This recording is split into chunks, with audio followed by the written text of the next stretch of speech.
Hello friends, இப்போ நம்ம பார்த்துட்ருக்கிறது பார்த்திங்கன்னா வர்க்கலா கிளிஃபு. இங்கே நான் ட்ராவல் பண்ணி போகிறதுக்குள்ளே ஒரு வழி ஆகிட்டேன் ஃப்ரெண்ட்ஸ். பைக்கில் வந்தது பார்த்திங்கன்னா ஏர்லி மார்னிங் கிளம்புனேன். ஈவினிங்லாம் நான் வர்க்கலாவுக்கு வந்துட்டேன்.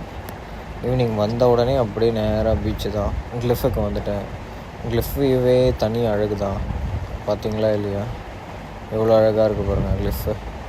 நல்லா லென்த்தியாக போயிட்டே இருக்குங்க. நடக்க போயிட்டே இருக்கலாம் போல். கால் வலி வந்தது தான் மிச்சம், சுத்தமாக முடியல. அதுக்கப்புறம் இந்த ட்ராபிக்கல் டைட்ஸ் குஷன் இருக்குல்ல, கெஃபே, இங்கே காஃபி குடித்தேன். ரொம்பவே சூப்பராக இருந்தது காஃபி. இன்னும் சக்கரைலாம் நம்மளே தனியாக கொட்டிக்கிற மாதிரி கொடுத்துட்டானுங்க. அது ஒண்டி தான் கொஞ்சம் வருத்தமாக இருந்தது. அப்பயும் ஓகே தான், பரவாயில்ல.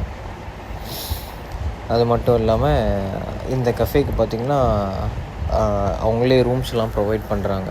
இந்த வியூ நல்ல வியூவாக இருக்குது. சரி, நான் இதை சூஸ் பண்ணி இங்கே வந்துட்டேன். ஃப்ரீயாக இருந்தீங்கன்னா நீங்களும் வாங்க ஃப்ரெண்ட்ஸ் வர்க்கலாவுக்கு.